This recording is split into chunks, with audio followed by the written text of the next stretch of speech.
As the 45th president of the United States, Donald Trump follows his predecessors with traditions set long before him. That provides us now with an opportunity to look back at some of the historic moments from previous inaugurations.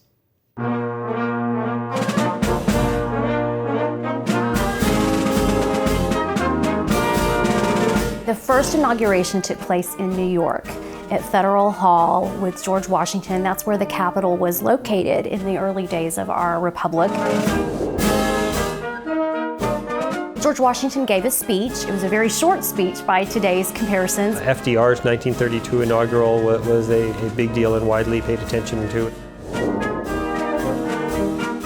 Have criticized the money changers in the temple, which was a dig at Herbert Hoover, who was his predecessor and outgoing president and was sitting right there. What I remember about President Obama's inauguration was the energy in Washington and around the country. So many people were excited, not just because he was a popular candidate, but because of the historic nature of his presidency. The purpose of inaugurations is to show that peaceful transfer of power. One of the first transfers of power from one party to another was after the election of 1800 and 1801, when John Adams was the outgoing president. He lost a tough election to Thomas Jefferson, but he did not stay for all the inauguration festivities, and he left town and went to Boston, so he didn't have to see it. Interestingly, when his son, John Quincy Adams, left power, he did the same thing and did not watch Andrew Jackson, who was his bitter rival, take over. So I think poor sportsmanship may have run in the Adams family.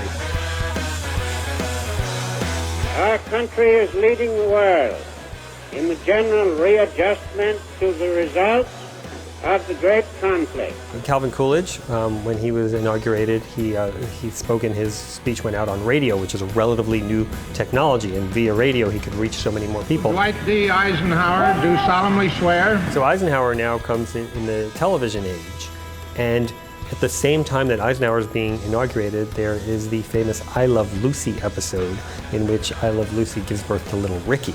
Obviously, they didn't show this on screen, this was in the 1950s, but it was a really big deal at the time, and the numbers for that I Love Lucy episode were much larger than for the Eisenhower inauguration. And so 10 years after, when Eisenhower is no longer president, he sees Lucille Ball.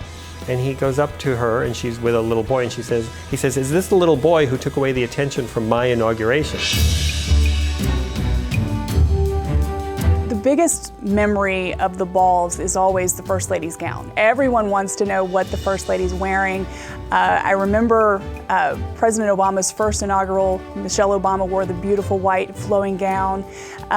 They looked very elegant together. The designer of Barbara Bush's gown wrote about how he sold the same gown to another lady who found out it was before Barbara Bush picked it. And so he had to pick up the phone and say, "Darling, please wear the red gown you bought for me, not the blue one." And he couldn't say why. He couldn't say because Barbara Bush has chosen the blue one that I designed. But John F. Kennedy famously did not wear a top hat when he was inaugurated, and he went bareheaded. That was seen as a big deal, and it also harmed hat sales going forward.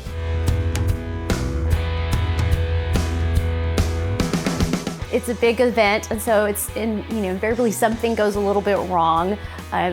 During John F. Kennedy's inauguration, the podium, the lectern caught fire when the Cardinal was speaking. President Obama actually took the oath of office twice, because when he took it the first time at the Capitol, he transposed some words. Faithfully, the office of President of the United States. The office of President of the United States, faithfully. Because he was prompted incorrectly by Chief Justice John Roberts. So after inauguration, his lawyers talked to him and said, "We think this is still legal. You're still president. This took, but just in case, someone was to come back and challenge the legitimacy of your presidency, let's do this again." William Henry Harrison was a war hero, War of 1812. He became president, and he gave an hour and 45-minute speech. It was bitter cold. He was outside, and he died of pneumonia a month later. And so some historians think that there was a correlation, that he was out too long in the cold, speaking too long. President Obama's first inauguration was freezing. That's all I have to say about that.